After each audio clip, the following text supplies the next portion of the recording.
Niat bumi hanguskan IKN dari luar angkasa. Elit global malah kena mental. Sindikat militer bayangan yang tak terima hegemoni mereka runtuh, membajak proyek Leviathan, sebuah meteorit buatan dari paduan titanium dan uranium padat seberat 500 ton dan menjatuhkannya tegak lurus ke arah jantung ibu kota Nusantara, IKN, dengan kecepatan Mach 25. Mereka tertawa puas, yakin senjata kinetik buta ini mustahil dihack oleh sistem pertahanan cyber Indonesia.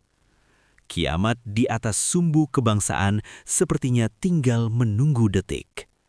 Tapi apa reaksi Panglima Dirgantara di bunker Komando Garuda Hitam IKN? Ia hanya tersenyum sinis, alih-alih mengevakuasi jutaan warga yang sedang merayakan peresmian kubah kuantum Nusantara. Ia membelah perbukitan penajam Pasir Utara dan melepaskan tembakan meriam elektromagnetik Pasupati. Dalam hitungan milidetik, proyektil maut itu hancur berkeping-keping menjadi debu kosmik, berubah menjadi tontonan hujan meteor buatan terindah bagi warga yang tak sadar baru saja lolos dari kehancuran absolut. Penasaran bagaimana kejeniusan Nusantara melacak balik markas siluman mereka yang bersembunyi di bawah lapisan es abadi Antartika dan membekukan kesombongan mereka selamanya? Klik subscribe sekarang dan mari saksikan lahirnya era kedigdayaan Nusantara sebagai penguasa baru bumi. 3 tahun telah berlalu sejak kebangkitan teknologi pertahanan Nusantara mengubah peta kekuatan dunia secara absolut. Di permukaan bumi, armada militer konvensional yang dulunya menjadi simbol hegemoni tak tertandingi dari blok barat, kini tak lebih dari besi tua yang perlahan berkarat. Hegemoni itu hancur lebur, bukan oleh invasi darat atau Perang Dunia Ketiga, melainkan oleh dominasi cyber kuantum dan perisai energi yang membuat segala bentuk persenjataan elektronik mereka menjadi usang dalam semalam. Namun, kesombongan dan kehausan akan kekuasaan tidak pernah benar-benar mati. Ia hanya bersembunyi di tempat-tempat paling ekstrem, menunggu momen yang tepat untuk membalas dendam. Tempat tergelap dan terdingin itu berada di Kutub Selatan, jauh di bawah lapisan es abadi Antartika yang tebalnya mencapai 2 kilometer, sebuah fasilitas siluman bawah tanah berdiri dalam keheningan yang membekukan. Fasilitas rahasia bernama Site Zero ini dibangun secara ilegal beberapa dekade lalu oleh konsorsium elit militer bayangan global, sebuah kelompok rahasia yang terdiri dari para mantan jenderal bintang 4, arsitek perang proksi, dan miliarder industri senjata yang perusahaannya dipaksa gulung tikar oleh kedigdayaan teknologi IKN.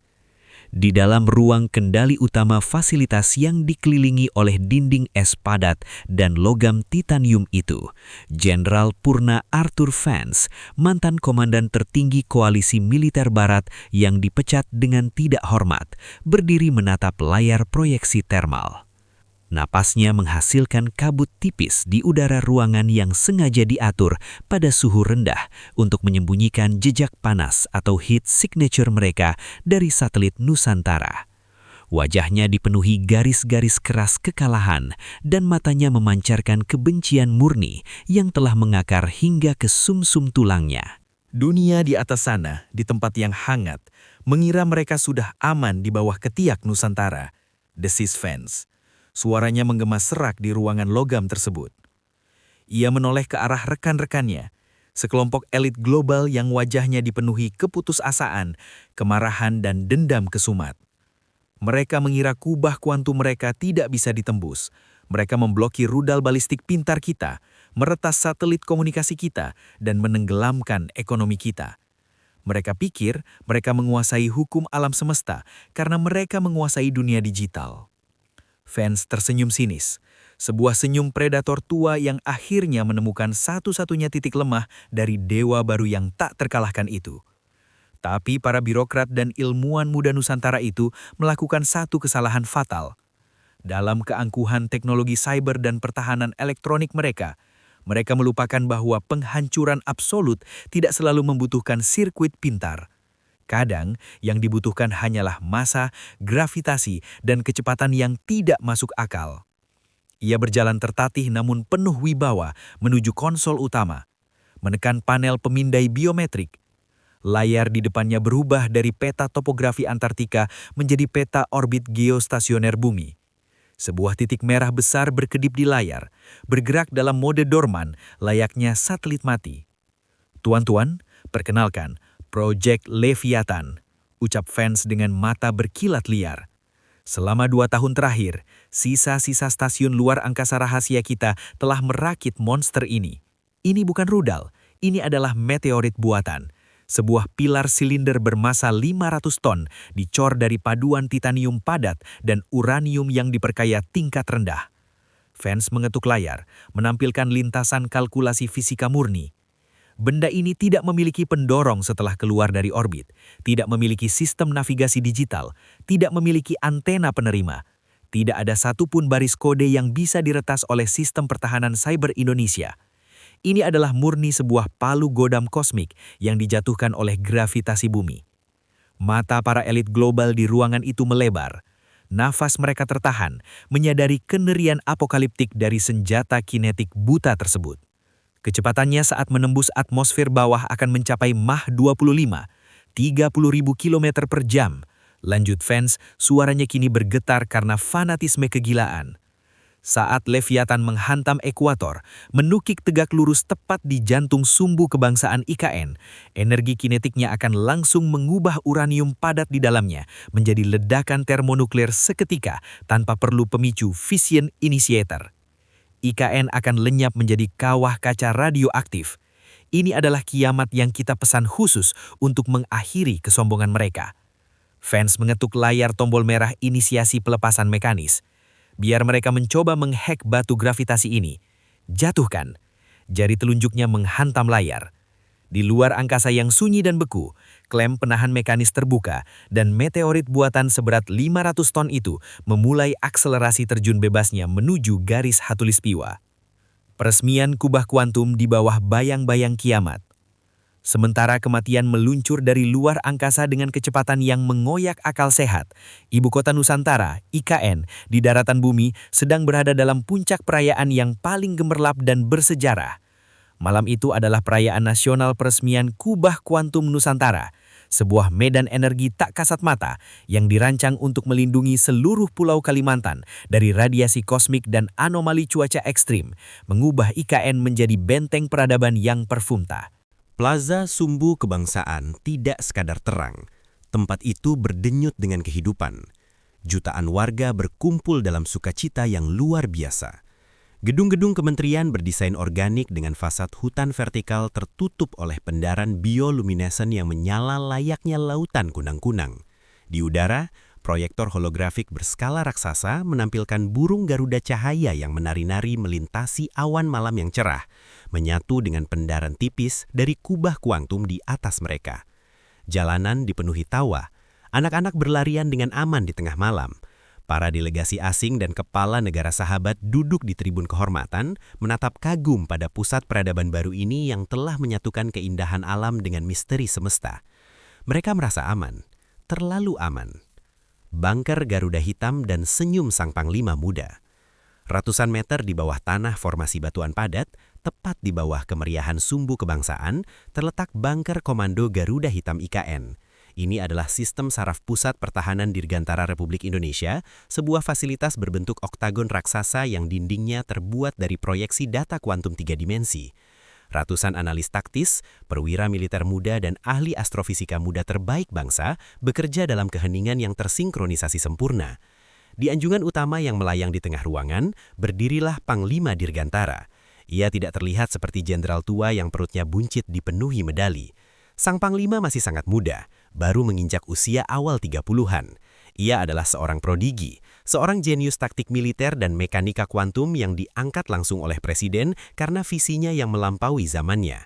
Dengan seragam hitam legamnya yang berpotongan elegan dan modern, postur sang Panglima memancarkan ketenangan absolut, sebuah lubang hitam di pusat galaksi. menyerap segala kepanikan tanpa memantulkannya kembali. Warna pencahayaan di dalam bunker Garuda Hitam tiba-tiba berubah dari biru sejuk menjadi merah darah yang berdenyut. Bukan alarm mekanis yang melengking, melainkan dengungan bas rendah yang menggetarkan meja kristal di ruangan itu. Super AI taktis Nusantara, Palapa, mengambil alih seluruh layar proyeksi utama.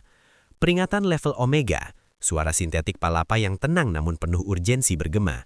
Deteksi anomali massa superpadat memasuki eksosfer, identifikasi, benda langit artifisial, komposisi material titanium dan uranium murni, massa estimasi 500 ton, tidak ada sinyal elektromagnetik terdeteksi.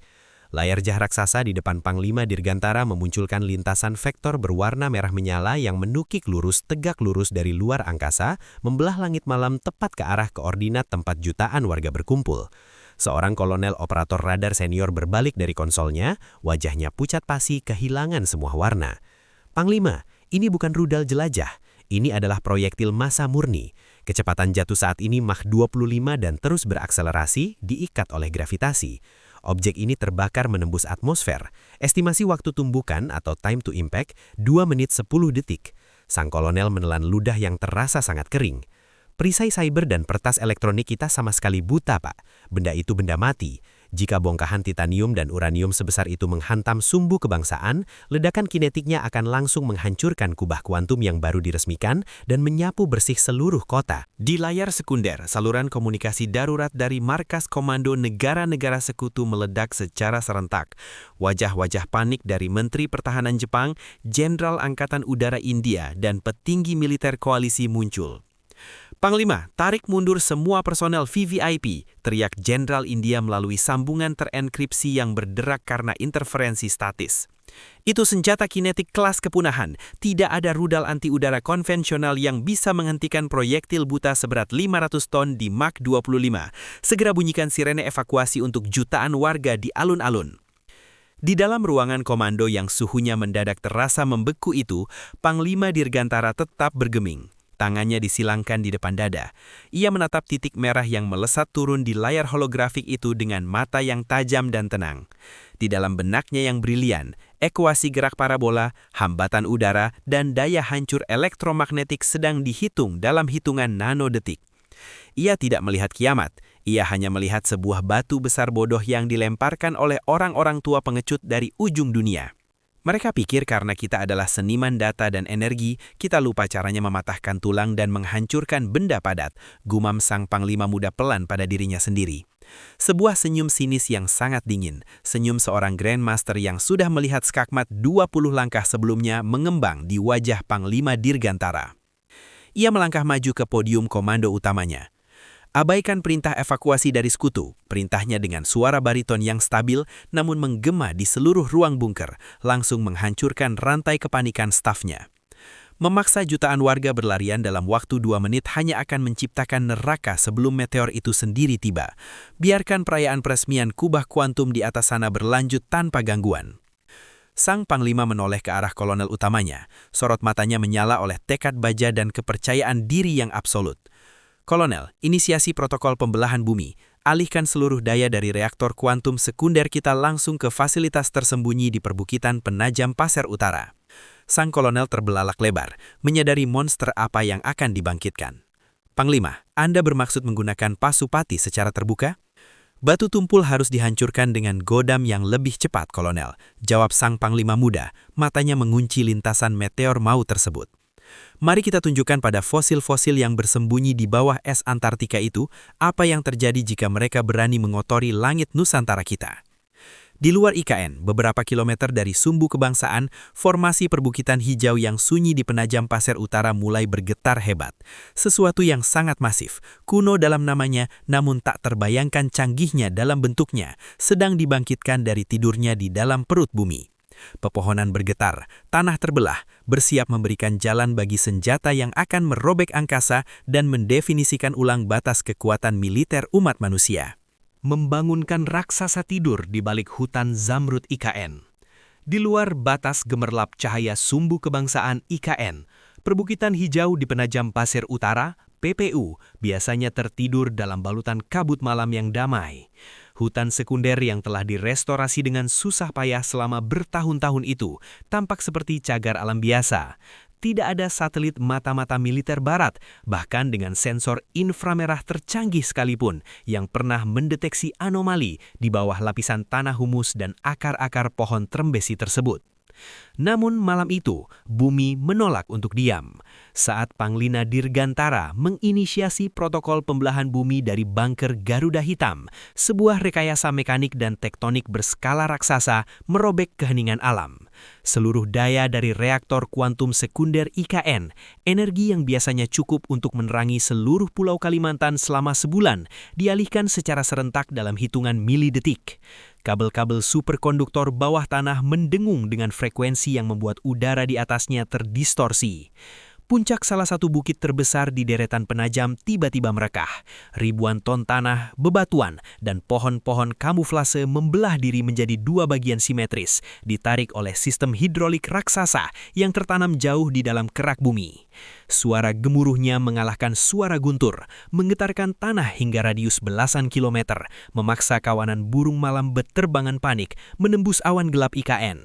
Dari dasar kawah buatan yang kini menganga lebar itu, sebuah instalasi senjata yang ukurannya melampaui alar arsitektur militer konvensional perlahan bangkit menyeruak ke permukaan. Struktur itu terbuat dari paduan logam hitam karbon titanium murni. Bentuknya menyerupai dua rel paralel raksasa yang membentang sepanjang ratusan meter, miring tajam menatap angkasa. Di sepanjang laras ganda tersebut, mengalir urat-urat energi elektromagnetik yang berpendar dengan warna cyan, biru kehijauan yang sangat terang dan menyilaukan. Ini adalah meriam elektromagnetik atau railgun Pasupati, senjata pencegat kinetik hipersonik terkuat yang pernah diciptakan oleh ras manusia, dinamai sebagai senjata pamungkas legenda mitologi yang tak pernah meleset dari targetnya. Pasupati mendengung marah, mengunci koordinat astronomisnya. Di pangkal rel, sebuah proyektil cerdas berbahan tungsten karbid padat mulai melayang di antara medan magnet, bersiap untuk diakselerasi menuju kecepatan yang akan merobek hukum fisika. Laju kiamat dari orbit hampa. 300 km di atas permukaan laut, time to impact atau waktu tumbukan 60 detik. Proyek Leviathan, meteorit buatan seberat 500 ton itu membelah ruang hampa dengan kejam. Inti paduan titanium dan uranium yang diperkaya itu didesain khusus bukan untuk meledak di udara, melainkan untuk menghujam kerak bumi dan memicu reaksi fisi nuklir akibat tekanan kinetik ekstrim saat tabrakan. Ini adalah bom kotor terbesar yang pernah dijatuhkan. Saat massa raksasa itu menembus lapisan stratosfer dengan kecepatan Mach 25 atau sekitar 30.000 km per jam, udara di depannya tidak sempat menyingkir. Udara tersebut terkompresi secara brutal, berubah menjadi selubung plasma merah menyala yang suhunya mencapai puluhan ribu derajat Celcius. Gesekan atmosferik ekstrim mengubah silinder hitam legam itu menjadi bola api raksasa yang memancarkan cahaya lebih terang dari matahari siang IKN. Dari permukaan bumi, Proyek Leviathan terlihat seperti murka langit yang menukik tajam, menarik garis api lurus yang membelah awan malam Kalimantan, siap menancap tegak lurus dan melelehkan ibu kota Nusantara beserta seluruh penghuninya. Namun di Plaza Sumbu Kebangsaan IKN, peresmian kubah kuantum sedang berada di titik puncaknya. Jutaan warga, turis, dan delegasi asing mendongak ke atas. Alih-alih berteriak ketakutan, mereka terkesiap penuh kekaguman. Mereka menunjuk ke arah cahaya merah menyala yang membelah langit, mengira itu adalah bagian dari koreografi kembang api raksasa atau puncak atraksi proyeksi hologram yang disiapkan oleh pemerintah. Alunan musik Orkestra Simfoni Nasional terus menggema, menyatu dengan suara dentuman sonik yang mulai terdengar sayup-sayup merobek angkasa. Mereka bersorak, tertawa, dan merekam momen itu dengan gawai mereka. Jutaan nyawa sedang berpesta di bawah kubah kuantum yang berpendar biru tipis, sama sekali tidak menyadari bahwa kiamat berjarak kurang dari 1 menit dari ubun-ubun mereka. Kalkulasi Sang Panglima Dirgantara. Di kedalaman bunker komando Garuda Hitam, suasana begitu hening hingga suara detak jantung para teknisi nyaris terdengar. Berbeda drastis dengan kepanikan yang melumpuhkan jaringan komando Pentagon dan Sekutu Barat di seluruh dunia, ruangan oktagon ini diselimuti oleh aura kendali yang mematikan. Layar komunikasi sekunder terus berkedip, menampilkan wajah para jenderal dari berbagai negara yang membeku dalam teror. Mereka tahu, perisai kubah kuantum IKN dirancang untuk menahan radiasi, anomali cuaca, dan serangan cyber. bukan untuk menahan tumbukan massa fisik seberat 500 ton di kecepatan Mach 25. Jika batu logam itu menghantam sumbu kebangsaan, IKN akan lenyap menjadi kawah kaca radioaktif. Panglima Dirgantara yang masih sangat muda itu berdiri tegak di podium komandonya. Matanya yang tajam mengunci angka hitung mundur holografik merah yang berkedip tanpa ampun. T-15 detik, T-10 detik. Panglima, target telah memasuki lapisan mesosfer. Selubung plasma di sekitar meteorit artifisial mencapai batas termal maksimum. Lapor Super AI Palapa dengan suara sintetisnya yang jernih namun mendesak. Kapasitor utama Pasupati berada pada tingkat daya 120%. Akselerator magnetik stabil dalam ruang hampa laras. Sang Panglima menekan telapak tangannya secara perlahan ke panel pemindai biometrik peluncuran. Ia tidak berkedip. Matanya memancarkan kedinginan sang malaikat maut bagi musuh-musuhnya yang pengejut. Ia tidak melihat proyek Leviathan sebagai akhir dari segalanya. Ia melihatnya sebagai seonggok besi rongsokan bodoh yang melanggar batas wilayah kedaulatan udaranya. Kunci koordinat intersepsi di ketinggian 85 km, tepat di atas batas stratosfer. Perintah sang Panglima, suaranya pelan namun menggema penuh otoritas absolut, menghapus sisa ragu-ragu di ruangan itu. Ia mengambil napas panjang, lalu memberikan perintah final yang akan mengguncang fondasi sejarah militer bumi. Bebaskan Pasupati. Kilatan elektromagnetik dan sublimasi di angkasa.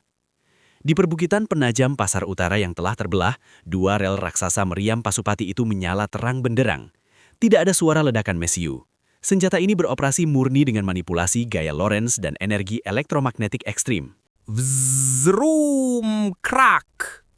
Sebuah kilatan cahaya sains biru kehijauan yang sangat pekat melesat dari moncong laras meriam. Proyektil tungsten carbide seukuran gerbong kereta api itu diakselerasi dari 0 hingga mencapai kecepatan Mach 100 atau lebih dari 120.000 km per jam hanya dalam jarak ratusan meter di sepanjang rel meriam. Saking cepatnya proyektil itu membelah udara, ia menciptakan ruang hampa sesaat di belakangnya, menghasilkan suara dentuman sonik yang memekakkan telinga, bagaikan langit sedang dikoyak paksa oleh cambuk para dewa. Pendaran energi kinetiknya begitu absolut, hingga kegelapan malam di atas IKN dan Teluk Balikpapan seketika hancur terbakar, mengubah malam menjadi siang bolong sepersekian detik yang menyilaukan mata. Proyektil Pasupati melesat lurus ke atas, menentang gravitasi dengan kecepatan yang menertawakan fisika klasik. Di lapisan mesosfer, tepat pada ketinggian 85 km di atas permukaan laut, pilar cahaya biru kehijauan itu menghantam telak bagian bawah meteorit buatan Project Leviathan yang sedang menukik turun. Keduanya bertabrakan dalam sebuah epik ciuman energi kinetik murni. Logika senjata konvensional akan memprediksi bahwa uranium di dalam meteorit itu akan meledak, menghujani bumi dengan radiasi mematikan. Namun, Panglima Dirgantara telah menghitung tabrakan ini dengan presisi kuantum. Kekuatan kinetik dari proyektil Pasupati begitu masif, begitu luar biasa cepat dan panas, sehingga saat ia menghantam paduan titanium dan uranium seberat 500 ton itu, materi tersebut tidak sempat mengalami reaksi fisi nuklir. Massa raksasa itu dipaksa mengalami sublimasi termokinetik seketika. Dalam rentang waktu 2 milidetik, seluruh wujud fisik meteorit buatan itu hancur berkeping-keping hingga ke tingkat molekuler, menguap dari fase padat langsung menjadi gas ionik dan plasma bertekanan luar biasa tinggi. Senjata kiamat kebanggaan sindikat militer elit Antartika itu dihapus dari eksistensinya tanpa sempat menyentuh targetnya. Momentum kinetik yang luar biasa dari jatuhnya meteorit itu bertabrakan dengan hempasan energi Pasupati dari bawah, menciptakan sebuah gelombang kejut kosmik yang melemparkan gas ionik titanium dan uranium tersebut ke seluruh penjuru eksosfer bumi, terseret dan dinetralkan oleh medan magnet pelindung planet ini. Tontonan mahakarya dari debu kiamat. Hasil dari tabrakan itu adalah mahakarya destruksi yang membuat nafas umat manusia terhenti. Di langit malam Nusantara, tepat di atas perisai tipis kubah kuantum, ancaman kiamat itu tidak berakhir dengan awan jamur maut. Sisa-sisa sublimasi materi itu mekar menjadi hujan meteor buatan dan aurora kosmik berskala raksasa. Partikel titanium dan uranium yang menguap bereaksi dengan gas di atmosfer atas, menciptakan gelombang cahaya berwarna ungu elektrik, hijau zamrud dan emas yang berkilauan menari-nari menutupi langit khatulistiwa. Debu kosmik itu berpendar berkelap-kelip, jatuh perlahan bagaikan jutaan pecahan berlian yang ditebarkan dari angkasa, habis terbakar sebelum menyentuh kubah pelindung kota. Di Plaza Sumbu Kebangsaan IKN, keheningan kekaguman pecah menjadi sorak-sorai yang menggelegar dan tepuk tangan Rio. Jutaan warga bersiut dan berpelukan. Mereka benar-benar mengira ledakan cahaya tanpa suara dan hujan debu emas di langit itu adalah atraksi puncak peresmian kubah kuantum yang disiapkan khusus oleh negara. Tidak ada satupun dari mereka yang menyadari bahwa mereka baru saja, dalam rentang 2 menit 10 detik, ditarik kembali dari bibir jurang kehancuran absolut. Namun belasan ribu kilometer dari sana, jauh di kedalaman 2 kilometer di bawah hamparan es abadi Antartika yang tak bertepi, suasana di fasilitas siluman Site Zero berbalik 180 derajat.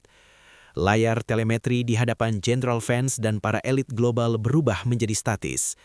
Garis merah yang melambangkan proyek Leviathan lenyap tanpa jejak, digantikan oleh pembacaan anomali gelombang kejut elektromagnetik supermasif di atmosfer atas Kalimantan. Tawa kemenangan Vance mati seketika di tenggorokannya. Gelas kopinya jatuh ke lantai besi yang dingin, tumpah berantakan. Wajahnya yang arogan kini memucat seputih salju di atas bunker mereka. "Proyektil kita hilang," bisik salah seorang mantan petinggi intelijen dengan bibir bergetar hebat. "Mustahil. Senjata apa yang memiliki cukup energi kinetik untuk menghancurkan 500 ton logam padat yang jatuh bebas?" Di bunker Komando Garuda Hitam IKN, Panglima Dirgantara menatap layar radarnya yang kembali bersih. Langit wilayah udara Nusantara kembali steril, aman di bawah pendaran kubah kuantum. Ia merapikan kerah seragam hitamnya, memutar tubuhnya perlahan menghadap para staf militer yang masih ternganga tak percaya dengan mulut terbuka. Ancaman telah dinetralkan, kembalikan daya utama ke grid sipil kota. Perintah sang Panglima dengan sangat tenang, seolah ia baru saja menyelesaikan simulasi latihan rutin. Panglima Dirgantara kemudian menatap layar komunikasi yang terhubung ke jaringan intelijen siber, Palapa. Sorot matanya kini berubah tajam, bukan lagi tatapan seorang pelindung langit, melainkan seorang algojo yang siap mencabut nyawa. "Sekarang," ucap sang Panglima Dirgantara, suaranya sedingin lapisan es di kutub selatan. "Mari kita lacak jejak termal peluncuran itu dan ketuk pintu rumah mereka di Antartika. Waktunya memberitahu para tiran tua itu bahwa mereka telah membangun peti mati mereka sendiri." Euforia yang beku oleh realitas. Di kedalaman 2 km di bawah hamparan es abadi Antartika yang tak bertepi, ruang kendali utama fasilitas siluman Site Zero dipenuhi oleh euforia yang beracun. Aroma cerutu mahal dan kopi pekat menguar di udara yang sengaja diatur dingin. Para mantan jenderal bintang 4, arsitek perang bayangan dan miliarder industri senjata global yang terguling itu berdiri mengelilingi meja proyeksi taktis, merayakan sebuah kemenangan kiamat yang mereka yakini tak bisa lagi dibatalkan. Di layar utama, sebuah metrik merah menyala perang, merepresentasikan telemetri dari proyek Leviathan, meteorit buatan dari paduan titanium dan uranium seberat 500 ton yang sedang meluncur membelah mesosfer bumi menuju ekuator. 20 detik menuju tumbukan, lapor Jenderal Purna Arthur Vance, matanya menantulkan cahaya merah dari layar monitor. Seringai buas memperlihatkan giginya yang menguning. Sistem pertahanan udara Nusantara tidak bereaksi, tidak ada rudal balistik anti-udara konvensional yang diluncurkan, tidak ada manuver armada udara. Mereka lumpuh total. Dewa digital dari Asia itu akhirnya bertekuk lutut pada hukum gravitasi murni. Seorang mantan CEO korporasi senjata Eropa menggebrak meja dengan penuh semangat. "Mari bersiap tuan-tuan, saat batu itu menghantam sumbu kebangsaan, ledakan kinetiknya akan memicu badai debu radioaktif yang akan menutupi langit khatulistiwa. Pasar saham global akan runtuh dalam kepanikan absolut besok pagi, dan dunia akan kembali merangkak dalam kegelapan, memohon pada baja, mesiu dan fasilitas manufaktur kita untuk memulihkan ketertiban." Mereka menatap layar dengan nafas tertahan. Bola mata mereka melebar menanti momen puncak ketika titik merah itu menghapus koordinat IKN dari peta peradaban. 10 detik, 5 detik, 3, 2, 1. Namun, alih-alih layar itu menampilkan kilakan putih atau metrik data seismik yang menunjukkan kehancuran total di Pulau Kalimantan, metrik merah itu lenyap, bukan meledak, lenyap begitu saja dari eksistensi digital. Garis lintasan proyektil mereka terhapus bersih dari radar, digantikan oleh pembacaan anomali gelombang kejut elektromagnetik supermasif di lapisan eksosfer atas, sebelum akhirnya layar kembali menunjukkan status langit malam Nusantara yang steril, stabil, dan utuh. Keheningan yang mencekam dan mematikan seketika turun menyelimuti ruangan logam yang tertutup es tersebut. Tawa kemenangan mereka tercekik di tenggorokan, seolah suhu beku dari luar baru saja menembus masuk dan membekukan pita suara mereka. Apa yang terjadi?" teriak sang mantan CEO. Suaranya pecah menjadi lengkingan histeris. Ia mencengkram tepi meja baja hingga buku-buku jarinya memutih. "Di mana Leviathan kita? Apakah kamera satelit optik kita terhalang anomali cuaca?" Jenderal Vance membanting cangkir kopinya ke lantai hingga hancur berkeping-keping. Ia menerjang konsol komando, meminggirkan teknisinya dengan kasar, lalu mengetik baris komando diagnostik dengan jari-jarinya yang gemetar. Radar tidak rusak, sensor optik berfungsi 100%, raung Vance.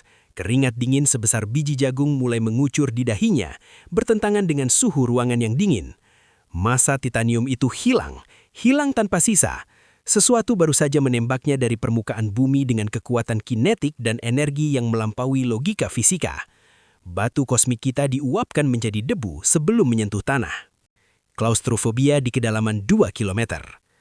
Sebelum otak para elit global tua itu mampu memproses jenis monster mekanik macam apa yang sanggup menyublimasi logam padat seberat 500 ton di kecepatan Mach 25, teror yang sesungguhnya baru saja menyapa mereka. Fasilitas Site Zero ini dibangun dengan protokol air-gapped absolute. Komputernya beroperasi dalam jaringan intranet tertutup yang sama sekali tidak terhubung ke jaringan internet global. Kabel komunikasi mereka menggunakan frekuensi radiofrekuensi sangat rendah (VLF) yang dipantulkan melalui lapisan es. Secara teori pertahanan cyber, tempat ini adalah benteng yang tidak memiliki pintu masuk digital sama sekali. Namun, tiba-tiba, seluruh sistem pencahayaan LED putih di dalam bunker itu mati total dalam 5 detik yang terasa seperti terjun bebas ke dalam neraka yang membeku. Kemudian, lampu darurat menyala.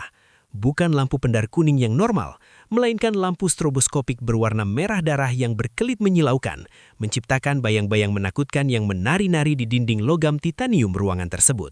Clang. Shhh. Dum.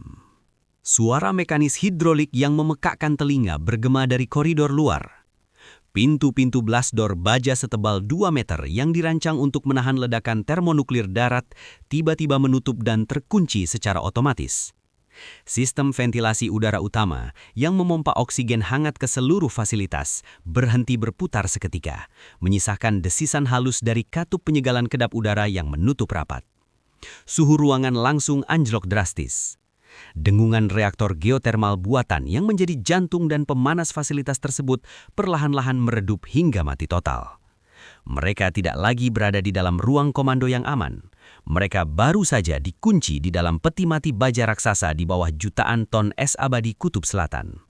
Dan yang paling mengerikan adalah ketika mesin pemanas berhenti berdengung, hawa dingin yang mematikan mulai merayap dari dinding, lantai, dan langit-langit.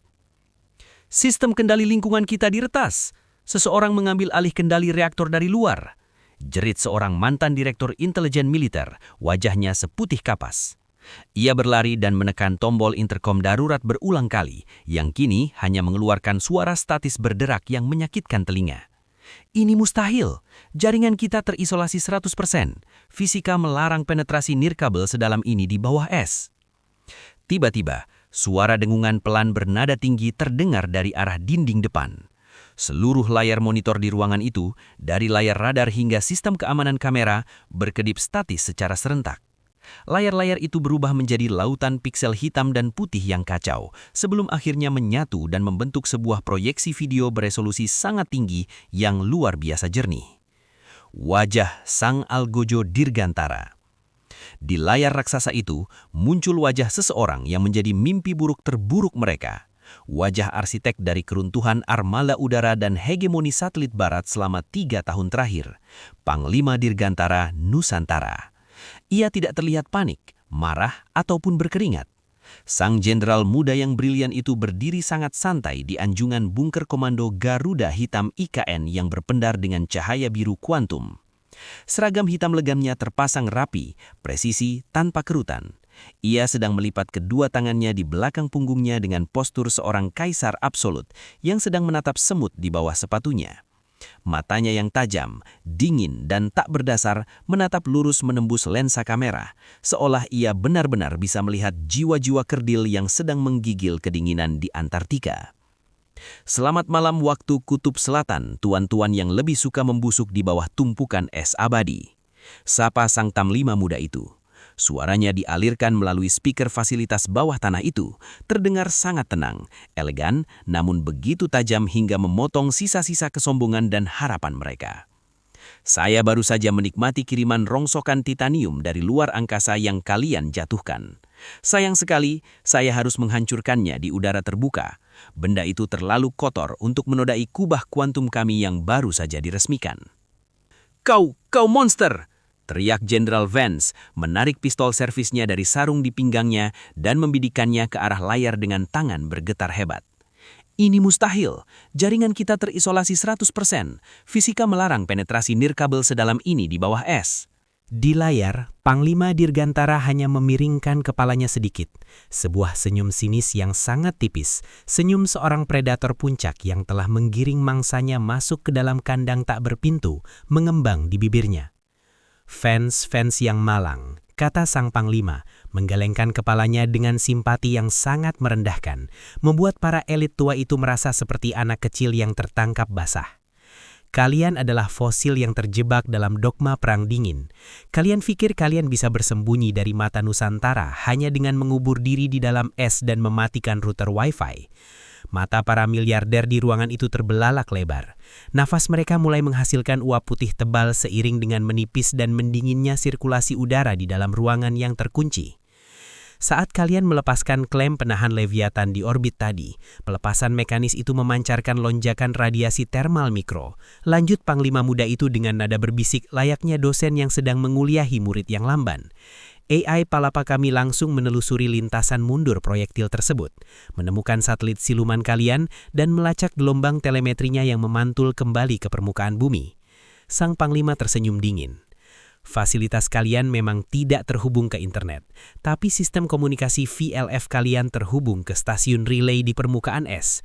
Saat transmisi peluncuran kalian selesai, kami tidak hanya melacak lokasinya. Kami mengirimkan serangan quantum entanglement melalui sisa gelombang radio kalian, merasuk langsung ke dalam motherboard reaktor fasilitas kalian. Kalian tidak pernah bersembunyi dari kami, Jenderal. Kalian hanya kami biarkan hidup sampai kalian memutuskan untuk bunuh diri hari ini. Vonis abadi tanpa setetes darah. Di dalam fasilitas bawah es itu, suhu anjlok secara radikal menembus minus 20 derajat Celcius dalam hitungan menit. Para pria tua yang dulunya bisa memicu perang skala benua hanya dengan satu tanda tangan, kini saling memandang dengan teror yang melumpuhkan. Jas mahal buatan desainer Italia yang mereka kenakan sama sekali tidak dirancang untuk menahan suhu beku Antartika tanpa pemanas ruangan. Mereka bukan lagi penguasa dunia, mereka adalah serangga yang terperangkap dalam balok es. Apa maumu, Panglima? Teriak Vance, melempar senjatanya ke lantai karena menyadari peluru tidak akan menyelamatkannya dari pembekuan organ dalam. Kau ingin kami menyerahkan kode akses bank Swiss kami? Kau ingin kami menyerah? Buka palka utama, biarkan kami mengirimkan sinyal SOS. Kami memiliki hak sebagai tahanan politik internasional. Tawa Panglima Dirgantara terdengar pelan, sinis, dan tanpa belas kasihan. Tahanan politik, hak internasional, kalian benar-benar makhluk yang lambat belajar. Panglima muda itu menatap mereka dengan tatapan seorang malaikat maut yang sedang membacakan vonis. Zaman kalian mendapat perlakuan istimewa setelah melakukan kejahatan pemusnahan massal sudah berakhir. Zaman kalian melempar meteor buatan dari orbit dan bersembunyi di balik kekebalan hukum diplomatik sudah usai. Hari ini, saya tidak sedang memimpin operasi negosiasi militer. Saya sedang melakukan pembersihan hama global. Sang Panglima mengetukkan jarinya ke konsol holografik di depannya. Tepat 30 detik sebelum proyektil kalian menyublim di angkasa, AI Palapa telah meretas dan menguras seluruh rekening bank lepas pantai kalian. Uang triliunan dolar milik kalian telah kami donasikan secara otomatis ke program reboisasi global dan pembersihan samudra PBB. Kalian sekarang resmi tidak memiliki 1 sen pun di dunia ini. Mata sang Panglima berkilat tajam seperti bilah pedang yang baru dicabut dari sarungnya. Dengar baik-baik, General Vance, saya tidak akan menembakkan rudal penembus bunker ke arah kalian. Itu hanya akan mencemari es Antartika yang berharga. Saya juga tidak akan repot-repot mengirim tim evakuasi untuk menyeret kalian ke pengadilan militer. Saya telah mematikan reaktor pemanas stasiun kalian secara permanen dan mengunci seluruh blast door dari dalam dan luar. Wajah Vance berubah menjadi topeng keputusasaan murni. Bibirnya mulai membiru. Ia jatuh berlutut di lantai besi berlapis bunga es yang dingin, menutupi wajahnya yang keriput sambil menggigil hebat. Para miliarder lainnya berteriak histeris, menggedor-gedor dinding pintu yang terbuat dari baja tebal. Tangisan mereka berubah menjadi rintihan seiring dengan suhu yang merosot ke minus 40 derajat Celcius. Tidak ada sinyal darurat yang bisa keluar dari es itu. Tidak akan ada armada penyelamat yang datang mencari. Lanjut Panglima Dirgantara tanpa emosi. Sistem pendukung kehidupan sisa di ruangan itu hanya akan membuat kalian bertahan dalam penderitaan selama beberapa jam ke depan sebelum hipotermia mematikan otak kalian. Sang Panglima muda mencondongkan wajahnya sekali lagi, memenuhi seluruh layar monitor di dalam bunker Site Zero, memberikan kalimat penutup yang akan bergema di kepala mereka hingga napas penghabisan. Kalian mencoba menjatuhkan kiamat api dari luar angkasa ke garis khatulistiwa, ucap sang Panglima dengan nada berat yang mengguncang jiwa mereka yang membeku. Sebagai balasannya, kami akan memastikan kalian dikubur hidup-hidup di tempat terdingin dan paling sunyi di bumi. Anggap saja ini hibernasi yang tidak akan pernah usai. Jangan pernah menguji kedikdayaan Nusantara. Layar monitor raksasa itu mati seketika, mengembalikan ruangan ke dalam kegelapan pekat yang hanya diterangi oleh lampu strobo merah yang berkedip lemah dan sekarat. Layar komunikasi, kendali oksigen, dan sistem komputer semuanya mati total. Hanya ada suara gigi mereka sendiri yang bergemeretak menahan dingin, tangisan penyesalan yang membeku di udara, dan suara dari luar dinding. Derak pelan es abadi Antartika yang perlahan-lahan merengkuh stasiun logam itu dalam pelukan kematiannya yang abadi. Di kedalaman yang tak terjangkau oleh cahaya matahari, eksistensi The Old Guard dihapus secara perlahan dan tanpa ampun, bukan oleh ledakan senjata musuh, melainkan oleh kekuatan absolut dari hawa dingin yang kini sepenuhnya diarahkan oleh kejeniusan pemuda dari Nusantara. Fajar di bawah kubah kuantum yang menyala. Keesokan paginya, matahari ekuator terbit dengan keanggunan dan misteri yang belum pernah disaksikan oleh ras manusia sepanjang keberadaannya di bumi. Cahaya keemasan fajar membelah kabut tipis yang menyelimuti perbukitan Zamrud ibu kota Nusantara, IKN. Namun, pemandangan yang secara radikal mengubah cakrawala pagi itu tidak berasal dari matahari, melainkan dari sisa-sisa kematian yang dibatalkan semalam. Di lapisan mesosfer teratas, tepat di atas batas luar pelindung transparan kubah kuantum IKN, sisa-sisa partikel debu dari proyek Leviathan, titanium dan uranium murni seberat 500 ton yang disublimasi oleh meriam elektromagnetik Pasupati, tidak tertiup angin matahari begitu saja. Partikel-partikel supermikroskopis itu terperangkap secara sengaja oleh medan magnetik statis yang diproyeksikan oleh kubah kuantum. Logam-logam berat yang menguap itu membiaskan spektrum cahaya matahari pagi dengan cara yang melanggar hukum optik konvensional, menciptakan sebuah halo, cincin cahaya kosmik berskala raksasa, berwarna ungu neon, hijau zamrud, dan emas cair yang berkilauan lembut melingkari seluruh langit Nusantara. Bagi belasan juta warga IKN yang terbangun dari tidur lelap mereka setelah merayakan pesta peresmian kubah kuantum, cincin cahaya di angkasa itu tampak seperti mahkota anugerah dari semesta. Mereka keluar dari apartemen biofilik mereka, memotretnya dan mengaguminya dalam diam. Mereka benar-benar mengira pendaran aurora kosmik di siang bolong itu adalah bagian dari instalasi seni teknologi iklim yang diciptakan oleh pemerintah Republik Indonesia. Namun, bagi para pemimpin dunia di belahan bumi yang lain, cincin emas dan ungu itu adalah pengingat visual yang sangat mengerikan tentang dominasi absolut yang baru saja lahir secara sepihak. Runtuhnya mental para raksasa dunia. Dunia terbangun dalam keadaan syok total yang melumpuhkan seluruh sistem saraf geopolitik.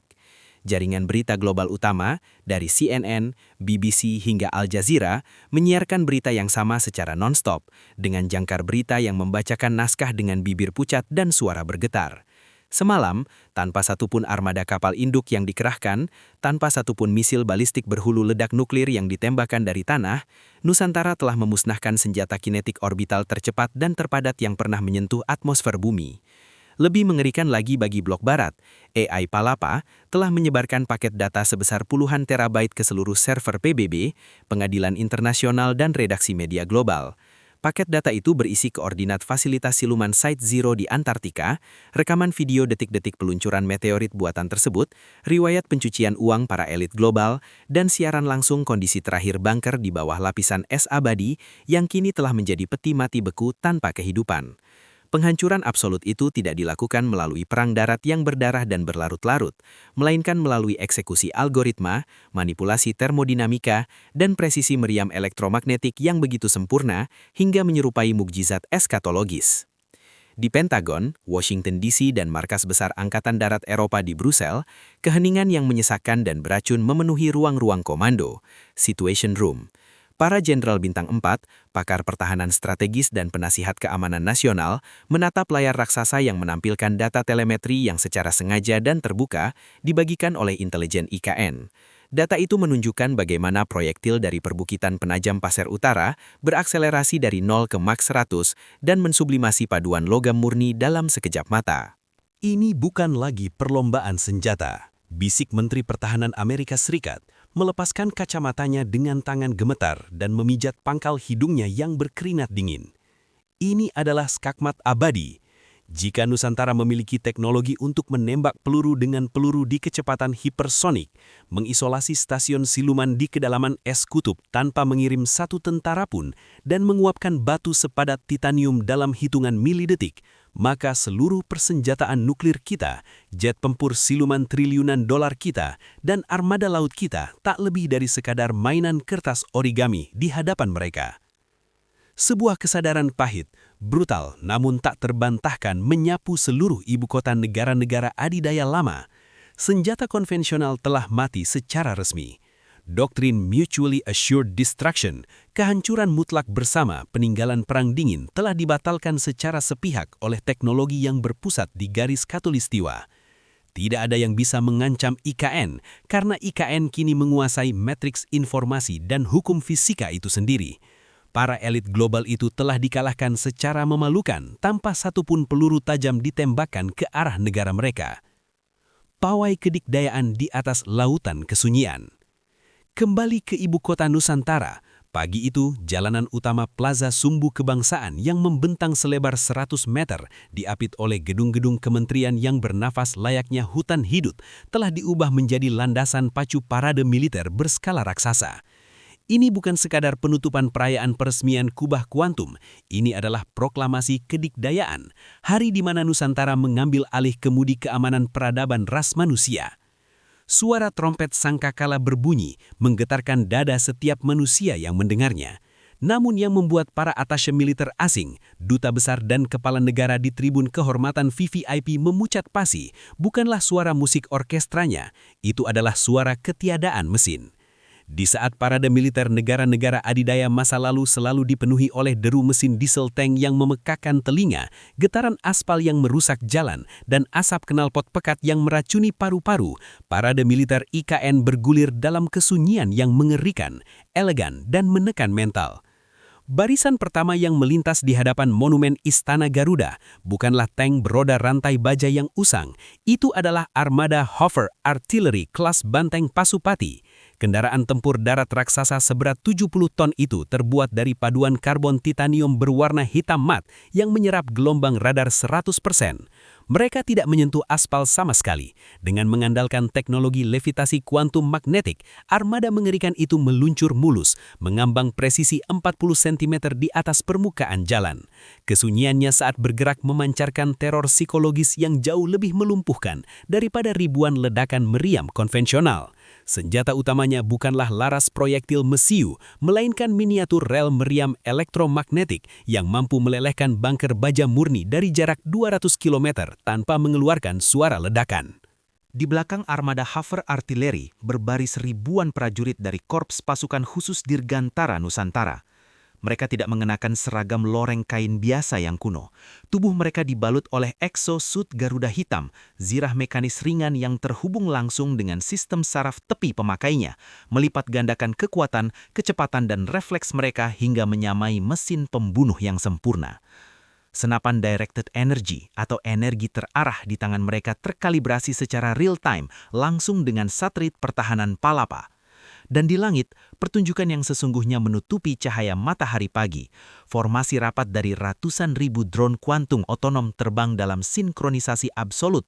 Mereka bergerak bukan sebagai unit individu, melainkan sebagai satu entitas logam cair raksasa di angkasa, dipandu oleh telepati algoritmik murni.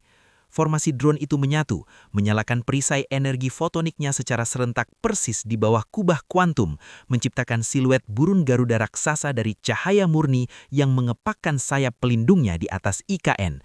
Sebuah pesan visual yang sangat gamblang, arogan, namun tak terbantahkan bagi satelit mata-mata negara manapun di orbit. Langit ini dan ruang angkasa di atasnya adalah teritori absolut kami. Sang Panglima Muda di Tribun Kehormatan.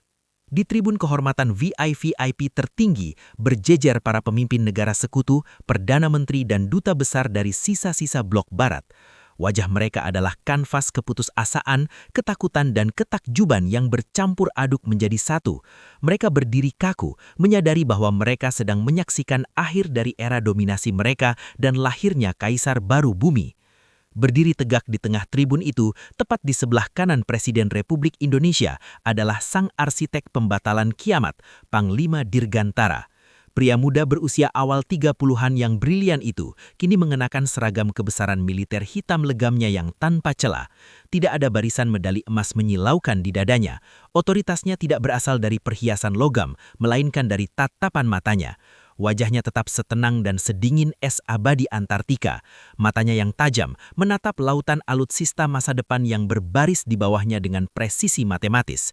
Sang Panglima tidak tersenyum sombong, ia tidak mengepalkan tinju tanda kemenangan. Ia hanya melihat semua parade ini sebagai hasil dari ekuasi pertahanan yang telah ia selesaikan dengan sempurna demi mengamankan kedaulatan absolut negaranya. Sekretaris Jenderal Perserikatan Bangsa-Bangsa atau PBB dan Duta Besar Amerika Serikat dengan kaki yang terasa seperti jeli dan keringat dingin di pelipis mereka memberanikan diri mendekati Panglima Dirgantara saat formasi Garuda Cahaya melintas di udara dengan suara dengungan kosmik. "Panglima," bisik Sekretaris Jenderal PBB itu, suaranya dipenuhi rasa hormat yang lahir murni dari ketakutan akan kepunahan. Kekuatan ini, apa yang akan Nusantara lakukan dengan kekuatan militer mutlak yang tidak bisa ditandingi oleh gabungan seluruh negara di bumi ini? Apakah ini pesan bahwa Republik Anda akan memulai ekspansi teritorial global, sebuah perang penaklukan dunia baru? Panglima Dirgantara menoleh perlahan.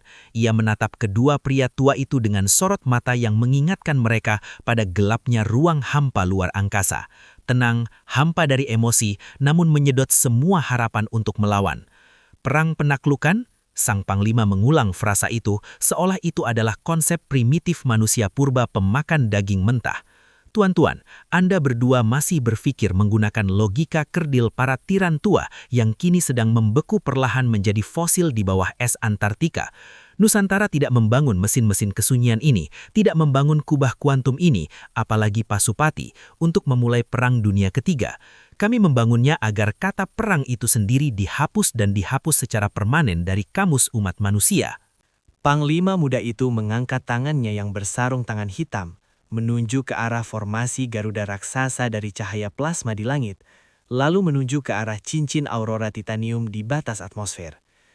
Mulai hari ini, tidak ada lagi blok barat, tidak ada lagi blok timur, tidak ada lagi hegemoni global yang didikte oleh proksi senjata nuklir atau sanksi ekonomi bodoh. Di hadapan teknologi murni dan kekuatan absolut yang tidak bisa lagi ditentang oleh siapapun, planet ini akhirnya hanya memiliki satu pilihan logis untuk bertahan hidup. Sang Panglima mengalihkan pandangannya ke arah belasan juta rakyatnya yang bersorak di alun-alun bawah. Wajahnya melembut untuk pertama kalinya, memancarkan cinta dan perlindungan yang absolut. Pax Nusantara, kedamaian Nusantara, fajar era kedaulatan kosmik. Dan begitulah sejarah bumi yang berdarah ditulis ulang dengan tinta biru kuantum dan algoritma perhitungan tanpa celah. Sebuah era telah lahir, era Pax Nusantara. Sebuah masa di mana tidak ada lagi negara adidaya yang arogan, korporasi senjata bayangan, atau aliansi militer rahasia yang berani mengancam kedaulatan negara lain. Bukan karena umat manusia tiba-tiba berubah menjadi entitas yang bermoral suci layaknya malaikat, melainkan karena mereka tahu dengan kepastian matematis yang 100% absolut bahwa agresi militer apapun akan dipadamkan, diuapkan, dan dibekukan dalam hitungan detik dari garis ekuator. Mereka tahu bahwa di tengah perbukitan hijau yang lebat di garis khatulistiwa, sang Garuda penjaga bumi kini telah membuka matanya lebar-lebar. Cakar elektromagnetiknya telah diasah, dan ia tidak akan pernah tidur lagi. Kesombongan kapal-kapal induk, rudal jelajah, dan dogma barat telah usang dalam satu kedipan mata, dan semalam, sisa-sisa arogansi dari langit telah diuapkan menjadi debu kosmik yang kini hanya berfungsi sebagai perhiasan langit pagi bagi warga IKN. Panglima Dirgantara mengedalah, melihat pantulan cahaya emas titanium di langit Nusantara yang membentang tak bertatas. Mulai detik ini, Indonesia tidak lagi sekadar negara kepulauan yang bangkit merangkak dari sejarah kolonialisme. Indonesia tidak lagi hanya menjadi peserta pasif dan penonton di panggung geopolitik global. Indonesia kini adalah pemegang tahta, konduktor utama, dan arsitek tunggal bagi masa depan keamanan seluruh peradaban umat manusia. Kiamat telah dibatalkan dari kamus semesta, digantikan oleh fajar keemasan tanpa henti yang memancar dari ufuk timur. Hembusan nafas terakhir di bawah 2 km es terakhir. 72 jam telah berlalu sejak Panglima Dirgantara menjatuhkan vonis absolutnya. Di kedalaman 2 km di bawah hamparan es abadi Antartika, kegelapan dan hawa dingin yang mematikan telah sepenuhnya menguasai fasilitas siluman Site Zero.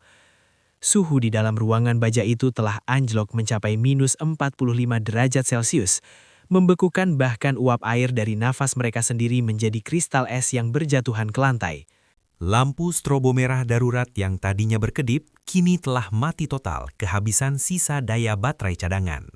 Satu-satunya sumber cahaya berasal dari layar tablet kecil yang baterainya sekarat, digenggam oleh tangan Jenderal Purna Arthur Vance yang telah menghitam akibat frostbite atau radang dingin parah. Udara di dalam ruang komando yang tersegel itu telah berubah menjadi racun. Filter karbon telah lama mati, dan tingkat karbon dioksida telah mencapai ambang batas mematikan. Para miliarder industri senjata, mantan Jenderal Bintang 4 dan arsitek bayangan yang dulunya mendikte perang proksi di Timur Tengah dan Eropa, kini tergeletak kaku di lantai logam berlapis bunga es setebal 2 cm. Mereka meringkuk, berebut molekul oksigen terakhir layaknya serangga yang terperangkap di dalam toples kaca di tengah badai salju. Tidak ada armada kapal pemecah es dari NATO yang datang menjemput. Tidak ada helikopter evakuasi berlogo palang merah. Kekayaan triliunan dolar yang mereka kumpulkan dari menjual kematian selama puluhan tahun sama sekali tidak memiliki nilai tukar untuk membeli 1 derajat panas pun di neraka beku ini. Kerak. Suara mengerikan itu kembali bergema lambat. Suara struktur lambung fasilitas berbahan paduan titanium yang perlahan-lahan mulai melengkung dan retak, menyerah pada tekanan jutaan ton gletser es yang terus bergeser di atas mereka. Alam sedang menelan kembali apa yang mencoba menantangnya.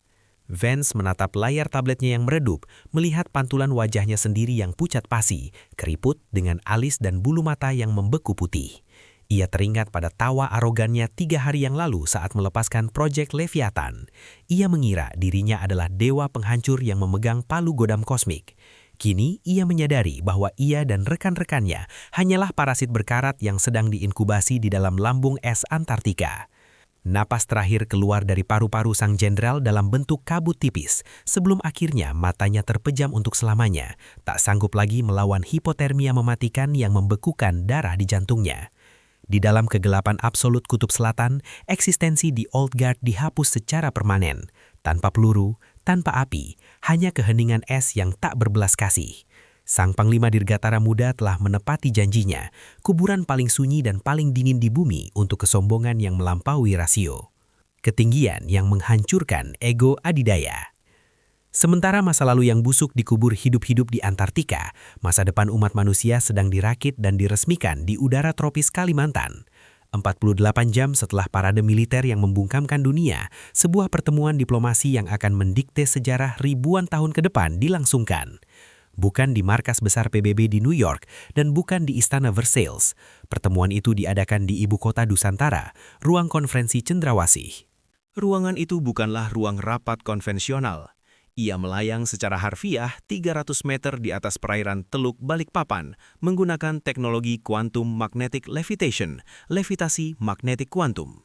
Seluruh dinding, lantai, dan langit-langitnya terbuat dari smart glass transparan yang membiaskan sinar UV. Dari dalam, para penghuninya merasa seolah-olah sedang berdiri di udara terbuka, menatap langsung ke hamparan hijau IKN dan lautan lepas di bawah kaki mereka. Desain arsitektur ini adalah perang urat saraf, psychological warfare, yang dirancang secara teliti oleh Panglima Dirgantara. Tujuannya satu, membuat manusia-manusia yang dulu paling berkuasa di bumi merasa sekecil debu saat berhadapan dengan gravitasi, alam, dan teknologi absolut Nusantara. Di tengah ruangan transparan itu, terdapat sebuah meja bundar dari batu obsidian hitam legam yang tidak memantulkan cahaya. Duduk di satu sisi meja itu adalah sisa-sisa pemimpin dari tatanan dunia lama. Presiden Amerika Serikat yang wajahnya terlihat menua 15 tahun dalam semalam, Perdana Menteri Inggris yang terus-menerus menelan ludah dengan gugup, Presiden Prancis, dan beberapa kepala negara dari faksi Blok Barat. Mereka ditelanjangi dari segala simbol kekuasaan.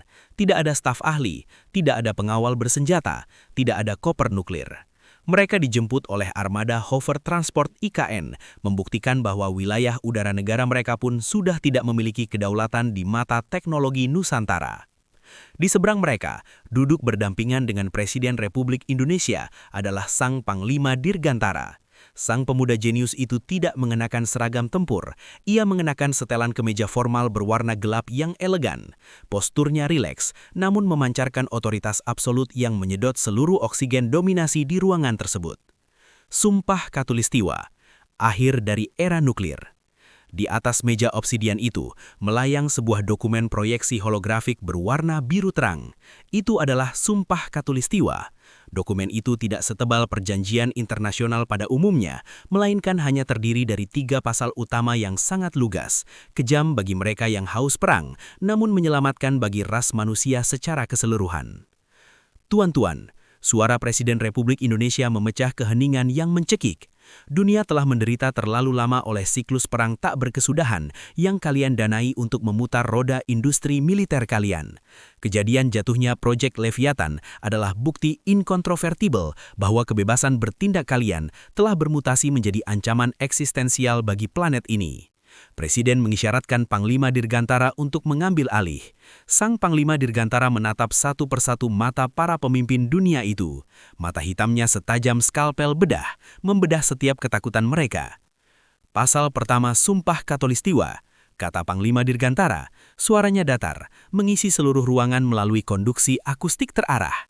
Pembubaran permanen dan pelucutan senjata total bagi seluruh aliansi militer ofensif multinasional, termasuk NATO. Seluruh hulu ledak nuklir kalian, kapal selam balistik, dan satelit militer bersenjata orbital akan dinonaktifkan secara paksa dan diambil alih oleh AI Palapa dalam waktu 24 jam setelah tanda tangan ini dibubuhkan. Presiden Amerika Serikat memukul meja obsidian itu, sebuah refleks keputusasaan dari adidaya yang sedang sakaratul maut. Ini kegilaan tirani, teriak Presiden Amerika. Suaranya bergetar hebat. Anda meminta kami menyerahkan kedaulatan pertahanan nasional kami kepada sebuah algoritma komputer Anda. Kami tidak akan pernah menyerahkan kode peluncuran hulu ledak nuklir kami. Senat lebih memilih perang terbuka daripada ini. Sang Panglima Muda bahkan tidak berkedip. Ia menekan satu tombol virtual di atas meja. Seketika, di tengah meja bundar, muncul puluhan proyeksi layar kecil. Layar-layar itu menampilkan ruang kendali silo nuklir kelas Minuteman III di Montana, pusat komando kapal selam nuklir di Samudra Atlantik, dan pusat peluncuran ICBM di Eropa Timur. Namun, semua layar di fasilitas rahasia asing itu menunjukkan satu hal yang sama. Logo Garuda Quantum berwarna biru terang yang berkedip dengan tulisan System Override Nusantara Command Disarmament in Progress. Para jenderal Amerika dan Eropa di layar itu tampak histeris, mencoba meretas balik sistem mereka sendiri, menarik tuas mekanis, namun semuanya telah terkunci mati secara elektronik dan mekanis. Tuan Presiden, ucap Panglima Dirgantara dengan nada berbisik yang menghentikan detak jantung sang Presiden Amerika. Saya rasa Anda salah paham. Saya tidak sedang meminta kode peluncuran nuklir Anda. Saya sedang memberitahu Anda bahwa kode itu sudah menjadi rongsokan matematika. AI Palapa telah mengambil alih seluruh infrastruktur nuklir global Anda pada pukul 3 pagi tadi. Kawanan nanobot kami sedang membongkar inti plutonium Anda saat kita berbicara. Sang Panglima mencondongkan tubuhnya ke depan, bayangannya seolah menutupi Sang Presiden Amerika. Rudal-rudal kebanggaan Anda tidak akan pernah bisa diluncurkan lagi bahkan jika Anda menangis darah memohon padanya. Dokumen ini bukan ruang negosiasi. Ini adalah formalitas penyerahan diri untuk menyelamatkan sisa wajah politik Anda di depan rakyat Anda sendiri. Satu persatu, dengan tangan bergetar, nafas yang berat, dan kebanggaan yang hancur lebur menjadi debu kosmik, para pemimpin dunia lama itu memindai biometrik mereka pada hologram Sumpah Khatulistiwa. Tidak ada lagi Dewan Keamanan yang timpang. Tatanan dunia baru telah resmi lahir secara de facto dan de jure. Memanen debu kiamat menjadi armada bintang. Setelah penandatanganan selesai, ketegangan di ruangan itu meredah, digantikan dengan kepasrahan. Panglima Dirgantara berdiri, mengajak para pemimpin dunia itu melangkah ke tepi dinding kaca transparan. Angin Teluk Balikpapan seolah menyapu kaca di depan mereka. Sang Panglima menunjuk ke atas, ke arah langit siang yang masih dihiasi oleh cincin halo berwarna ungu, hijau, dan emas dari sisa-sisa sublimasi proyek Leviathan. Kalian mungkin mengira saya melucuti senjata kalian karena saya ingin menjajah negara kalian, kata Sang Panglima menatap Cakrawala. Kalian salah besar, bumi terlalu kecil untuk diperebutkan. Selama 3 abad terakhir, umat manusia terperangkap di planet ini sebagai peradaban tipe 0 yang menyedihkan, saling membunuh demi minyak dan tanah. Sang Panglima menjentikan jarinya ke udara. AI Palapa memperbesar visual dari batas eksosfer bumi. Para pemimpin dunia terkesit tak percaya hingga ada yang menutup mulutnya. Di angkasa luar, jutaan drone fabrikasi berskala nano sedang terbang dalam formasi raksasa mengelilingi partikel-partikel debu emas dan ungu, titanium dan uranium, yang melayang di atmosfer atas. Drone-drone itu mengumpulkan, menetralkan radiasi, memadatkan, dan merajut kembali debu dari material artifisial padat tersebut. Dari awan debu itu, perlahan-lahan terbentuk kerangka raksasa berwarna hitam pekat panjang 3 km. Sebuah lambung wahana antariksa antar bintang. Titanium dan uranium murni adalah perisai radiasi kosmik dan sumber bahan bakar fusi terbaik yang bisa kita minta, jelas Panglima Dirgantara. Suaranya kini menyiratkan kekaguman murni seorang ilmuwan. Alih-alih membiarkan debu kiamat kalian hilang tertiup angin matahari, kami memanennya. Kami sedang membangun kerangka lambung dari Armada Palapa, kapal penjelajah antar bintang generasi pertama umat manusia. Kalian mengirimkan meteorit maut untuk menghancurkan kami, dan dari puing-puing batu itu, kami sedang menempa bahtera yang akan membawa umat manusia menjajah sistem tata surya lain. Perdana Menteri Inggris menggelengkan kepalanya dalam ketakjuban yang murni. Air mata haru tanpa sadar menggenang di pelupuk matanya. Ubah pedang menjadi mata bajak. Kalian tidak sekadar memenangkan perang. Kalian sedang memaksa ras manusia untuk berevolusi. Lompatan pertama menuju keabadian. Malam pun perlahan turun menyelimuti ibu kota Nusantara. Namun IKN tidak pernah benar-benar gelap. Kubah kuantum memancarkan pendaran biru lembut melindungi kota yang berdenyut dengan kehidupan masa depan. Kapsul-kapsul maglev meluncur tanpa suara, taman-taman menyerap karbon dengan rakus, dan jutaan orang dari berbagai ras kini bekerja dalam harmoni yang sempurna antara alam dan teknologi. Di anjungan tertinggi Bunker Garuda Hitam yang kini telah terbuka ke langit malam Khatulistiwa, Panglima Dirgantara berdiri sendirian. Ia melepaskan jas seragamnya, menikmati hembusan angin malam Khatulistiwa yang hangat. Ia menengadah menatap lautan bintang di angkasa yang tak terbatas. Cincin aurora dari Leviathan telah menipis, sebagian besar telah diubah menjadi lambung armada bintang yang mengorbit di atas sana. Tugasnya memegang tameng dan pedang untuk melindungi Nusantara telah purna. Kini, pedang Pasupati itu telah dilebur menjadi kompas bagi seluruh ras manusia. Di bawah es Antartika, tulang belulang masa lalu sedang membeku menjadi fosil peninggalan era kebodohan. Sementara di angkasa sana, jejak langkah pertama peradaban manusia yang sejati baru saja dicetak. Palapa, bisik Sang Panglima muda pada kehampaan malam, tersenyum damai. Siapkan koordinat lompatan Alpha Centauri untuk pelayaran perdana tahun depan. Waktunya kita melihat apa yang ada di balik lautan gelap itu. Di bawah panji Pax Nusantara, umat manusia akhirnya berhenti melihat ke bawah untuk memperebutkan debu bumi dan mulai menengadah ke langit untuk mengklaim tahta sejati mereka di antara samudra bintang-bintang. Kiamat telah dibatalkan selamanya, digantikan oleh fajar kosmik tanpa batas dari ufuk timur. Satu dekade evolusi di bawah naungan Pax Nusantara.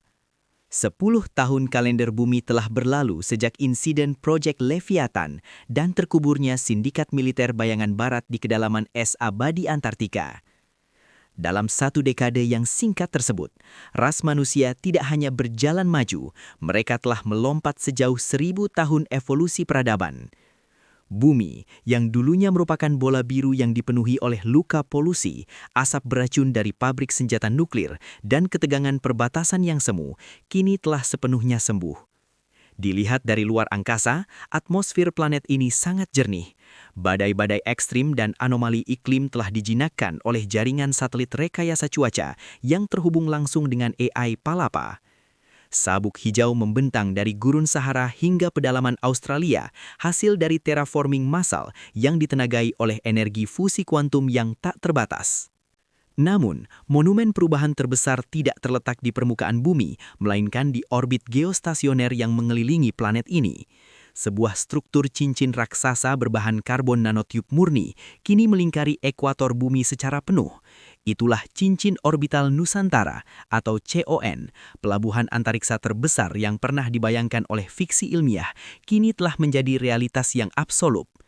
3 elevator luar angkasa utama di Ibu Kota Nusantara, IKN, Pontianak, dan Bukit Tinggi menjadi pilar penyangga mahakarya ini, mengalirkan jutaan ton material dan ribuan manusia setiap harinya tanpa membakar satu tetes pun bahan bakar fosil. Di salah satu anjungan komando tertinggi cincin orbital yang melayang 36.000 km di atas Kalimantan, Panglima Besar Dirgantara berdiri di depan jendela observasi raksasa berbahan kaca kuantum cerdas. Pria yang 10 tahun lalu masih sangat muda itu, kini telah menginjak usia awal 40-an. Beberapa helai rambut perak mulai menghiasi pelipisnya, namun posturnya tetap tegap layaknya pilar baja, dan matanya memancarkan ketajaman yang bahkan lebih menakutkan dari sebelumnya. Seragam hitam legamnya kini dihiasi aksen emas yang melambangkan posisinya sebagai panglima tertinggi armada eksplorasi antariksa bumi. Ia menatap keluar jendela. Di galangan kapal ruang hampa udara yang melayang persis di luar stasiun orbital, 3 buah kapal penjelajah antar bintang raksasa kelas Dreadnought sedang bersiap untuk pelayaran perdananya. Armada Leviathan berzirah titanium murni. Kapal-kapal itu adalah puncak mahakarya rekayasa metalurgi dan fisika kuantum umat manusia, KN Gajah Mada, KN Siliwangi, dan KN Sriwijaya. Setiap kapal memiliki panjang lebih dari 4 km, didesain dengan garis-garis aerodinamis yang menyerupai mata tombak ramping. Desain ini memadukan efisiensi warp drive atau pendorong lengkung ruang dengan estetika ukiran geometris Nusantara purba yang memancarkan pendaran biru sian statis. Namun yang membuat armada ini sama sekali tidak bisa dihancurkan dan menjadi legenda adalah material pelapis lambungnya. Selama 10 tahun terakhir, kawanan drone fabrikasi IKN telah memanen, memadatkan, dan merajut kembali debu titanium dan uranium murni, sisa-sisa dari meteoroid buatan Project Leviathan yang dulu diuapkan oleh meriam Pasupati. Logam-logam padat penyerap radiasi itu kini melapisi seluruh lambung ketiga kapal tersebut. Lambung hitam legam yang mengkilap itu menyerap semua radiasi kosmik, kebal terhadap hujan mikrometeorit yang melaju di kecepatan cahaya, dan dirancang mampu menahan suhu bintang yang sedang meledak sekalipun. Musuh masa lalu umat manusia telah secara harfiah diubah menjadi perisai dan bahtera masa depan mereka. Reaktor fusi kuantum pada ketiga lambung beroperasi pada kapasitas 100%. Panglima Besar. Suara Super AI Palapa menggema di ruang observasi yang sunyi itu. Suara AI itu kini terdengar lebih organik, lebih bijaksana, setelah menyerap dan memproses seluruh perpustakaan sejarah, seni, dan filosofi umat manusia. Kru yang terdiri dari 10.000 pionir, ilmuwan, biolog, insinyur ekologi, ahli bahasa, dan diplomat dari seluruh bekas benua bumi telah berada di dalam ruang stasis yang stabil. Sistem pendukung kehidupan berfungsi nominal. Panglima Dirgantara mengangguk pelan. Ia menyentuh kaca observasi, seolah bisa merasakan getaran halus dari mesin kapal-kapal raksasa pembawa peradaban di luar sana. Bagaimana dengan anomali sinyalnya, Palapa? Tanya sang panglima, suaranya pelan namun penuh dengan antisipasi ilmiah yang telah ia simpan dengan rapat selama berbulan-bulan. Jaringan pemindai kuantum yang kita proyeksikan melampaui awan Oort telah mengonfirmasi pola tersebut secara definitif, Panglima. Jawab Palapa memunculkan proyeksi holografik tata surya Alpha Centauri di tengah ruangan. Ini bukan radiasi latar belakang kosmik. Ini adalah gelombang transmisi berulang yang mengandung urutan bilangan prima dan struktur geometri fraktal. Sinyal ini memancar dari eksoplanet Proxima Centauri b. Kesimpulan probabilitas 99,99%. Sinyal ini artifisial. Kita tidak sendirian di alam semesta ini. Mengubah moncong meriam menjadi jembatan kosmik. Sebuah keheningan yang suci dan epik memenuhi ruang komando orbital tersebut. Penemuan ini adalah paku terakhir di peti mati kesombongan ras manusia. Mereka dulu sibuk berperang memperebutkan sebidang tanah, ladang minyak yang kotor dan emas di bawah tanah. Mengira mereka adalah satu-satunya keajaiban di pusat penciptaan. Kini mereka dipaksa menyadari bahwa mereka hanyalah penghuni satu pulau kecil yang baru saja melek huruf di lautan galaksi yang bising. Jaraknya 4,24 tahun cahaya dari bumi. Gumam Panglima Dirgantara, matanya menyipit memetakan rute di kepalanya layaknya seorang laksamana maritim masa lalu yang sedang memetakan arus samudra. Bagaimana dengan pendorong ion kuantum kecepatan cahaya maksimal kita saat ini? Butuh lebih dari 4 tahun bagi kru untuk mencapainya. Kru kita mungkin tidak akan berada dalam kondisi psikologis dan fisiologis yang optimal jika terjadi kontak pertama yang membutuhkan respon militer instan. Oleh karena itu, kita tidak akan berlayar menggunakan dimensi ruang linier yang primitif, Panglima. Sahut Palapa, proyeksi holografik di tengah ruangan berputar dan berubah, menampilkan skema raksasa dari meriam elektromagnetik Pasupati yang dulu ditanam di perbukitan penajam Pasir Utara. Hanya saja, skema itu bukanlah instalasi darat. Ia telah dibangun ulang dalam skala yang 100 kali lipat lebih masif. Sebuah super Pasupati orbital sepanjang belasan kilometer mengambung diam di titik orbit Lagrange L2, jauh tersembunyi di balik sisi gelap bulan. Protokol jemblatan semesta telah siap untuk dieksekusi. Lanjut Palapa. 10 tahun yang lalu, Anda menggunakan akselerasi elektromagnetik dari Pasupati untuk menghancurkan ikatan molekuler logam titanium.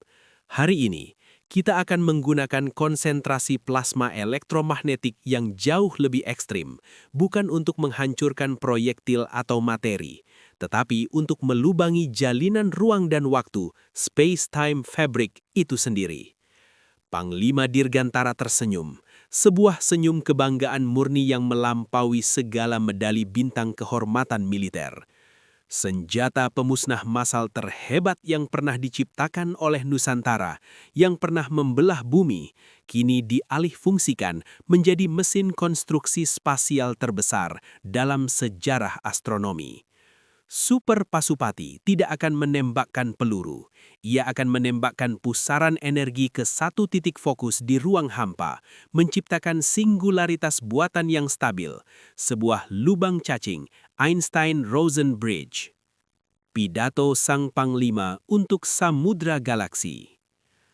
Panglima Besar Dirgantara berjalan dengan langkah tegap menuju mimbar komunikasi utama di Anjungan. Saluran ini tidak hanya terhubung ke seluruh armada Leviathan yang sedang mengambang di luar angkasa, tetapi juga disiarkan secara real-time dan wajib ditonton di setiap layar, setiap hologram, dan setiap perangkat visual di seluruh penjuru bumi. Jutaan pasang mata dari Tokyo hingga New York, dari IKN hingga pedalaman Eropa, menghentikan aktivitas mereka, mendengarkan pria yang telah membatalkan kiamat dan memaksa umat manusia untuk bersatu di bawah satu panji. Penduduk bumi. Suara bariton Panglima mengalun dengan otoritas seorang ayah yang melepas anak-anaknya merantau. Ribuan tahun yang lalu, nenek moyang kita menatap bintang-bintang di langit malam dengan campuran rasa takut, tahayul, dan ketidaktahuan. Kita merespons ketakutan itu dengan membangun tembok bata untuk memisahkan diri kita. Kita menciptakan pedang, senapan, dan rudal nuklir untuk saling menghancurkan, didorong oleh ilusi kelangkaan, dogma politik, dan kesombongan. Sang Panglima menatap lurus ke arah lensa transmisi. Tatapannya seakan menembus jiwa miliaran manusia yang menontonnya. 10 tahun yang lalu, kita hampir menemui kepunahan yang mutlak oleh arogansi tiran-tiran kita sendiri.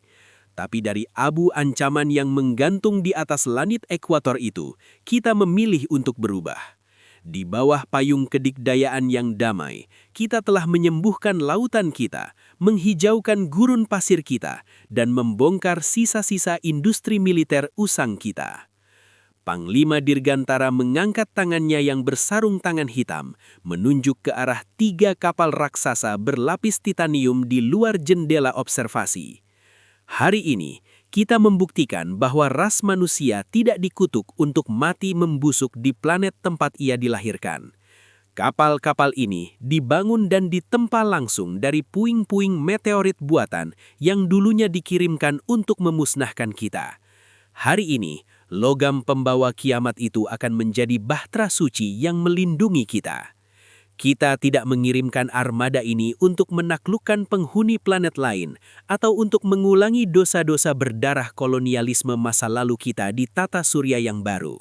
Sang Panglima mengambil jeda, membiarkan bobot sejarah dan kefanaan meresap ke dalam keheningan kosmos. Kita pergi ke sana sebagai penjelajah sejati, sebagai diplomat dari sebuah planet yang akhirnya telah belajar dari kebodohannya.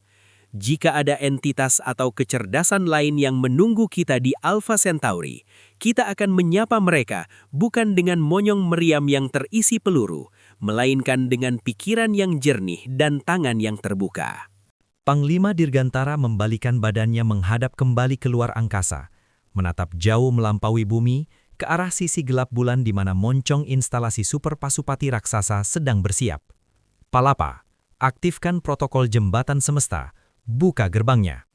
Lompatan pertama menuju keabadian. Di kegelapan abadi orbit bulan, instalasi Super Pasupati raksasa mulai mendengung. 2 laras karbon titanium yang panjangnya mencapai 12 km itu menyala terang dengerang. Bukan menembak proyektil ke bumi, Super Pasupati itu menembakkan sebuah pilar energi plasma elektromagnetik cyan atau biru kehijauan yang sangat pekat, melesat lurus ke kedalaman ruang hampa. Energi fotonik ekstrim itu terfokus dan berhenti di satu titik koordinat absolut yang berjarak 500 km di depan armada Nusantara. Ruang hampa di titik tersebut mulai terdistorsi hebat. Cahaya bintang-bintang kuno di latar belakang tampak membengkok dan melengkung ekstrim, gravitational lensing. Dalam hitungan 3 detik, jalinan ruang dan waktu di titik tersebut robek dan runtuh ke dalam. Sebuah pusaran raksasa bercahaya biru, ungu neon dan emas terbuka lebar, menyerupai mata badai-badai kosmik yang berputar dengan keheningan yang sangat magis dan memukau. Itu bukan ledakan destruktif, itu adalah terowongan pelengkung dimensi spasial kita, sebuah jalan pintas kosmik yang melintasi jarak 4,24 tahun cahaya seketika. Lubang cacing stabil, fluktuasi materi kuantum berada dalam margin toleransi absolut, lapor Palapa. Gerbang ekstrasurya telah terbuka lebar, Panglima. Di bawah komando AI otonom, pendorong ion kuantum raksasa pada KN Gajah Mada, KN Siliwangi, dan KN Sriwijaya menyala dengan pendaran biru yang elegan. Tanpa suara, tanpa ledakan propelan fosil, 3 kapal raksasa berlapis titanium hitam legam itu meluncur membelah ruang hampa. Mereka meluncur dengan sangat mulus dan anggun, masuk ke dalam pusaran portal biru ungu tersebut. Satu persatu, lambung kapal yang ukurannya melampaui gunung itu ditelan secara perlahan oleh cakrawala peristiwa atau event horizon dari portal buatan Nusantara. Begitu kapal terakhir, KN Sriwijaya sepenuhnya masuk dan lenyap ke dalam pusaran, tembakan energi dari Super Pasupati perlahan-lahan meredup. Distorsi ruang waktu memudar, dan portal itu menutup dengan sebuah kilatan cahaya sains yang lembut dan tanpa suara, mengembalikan ruang hampa menjadi gelap, sunyi dan dipenuhi oleh kedamaian bintang-bintang seperti sedia kala. Di cincin orbital Nusantara, di sumbu kebangsaan IKN, dan di seluruh penjuru muka bumi, belasan miliar manusia bersorak-sorai hingga suara mereka parau. Banyak yang berlutut dan menangis terharu, banyak yang berpelukan melintasi batas ras dan bahasa. Mereka tidak lagi melihat diri mereka terkotak-kotak sebagai orang Amerika, orang Eropa atau orang Asia. Mereka menyadari identitas mereka yang baru yang agung, penduduk bumi, anak-anak Nusantara. Panglima Besar Dirgantara berdiri di depan jendela kaca kuantum, menatap ruang hampa yang kini telah kembali kosong dan sunyi. Kapal-kapalnya telah pergi mengemban misi suci, membawa harapan, sejarah dan warisan umat manusia melampaui batas yang pernah dibayangkan oleh para ilmuwan tergila di masa lalu. Ia tersenyum, sebuah senyum damai yang paripurna. Jauh di kedalaman es Antartika di bawah sana, tulang belulang masa lalu sedang membeku menjadi fosil dari era kegelapan. Sementara di kedalaman galaksi, jejak langkah pertama peradaban manusia yang sejati baru saja dicetak. Pax Nusantara tidak lagi menjadi sekedar membatalkan kiamat dan menjaga kedamaian bumi. Ia kini telah berevolusi menjadi sebuah simfoni harmoni bagi alam semesta. Sang Garuda akhirnya terbang meninggalkan sarangnya, mengepakkan sayapnya menuju samudra bintang-bintang yang tak terhingga.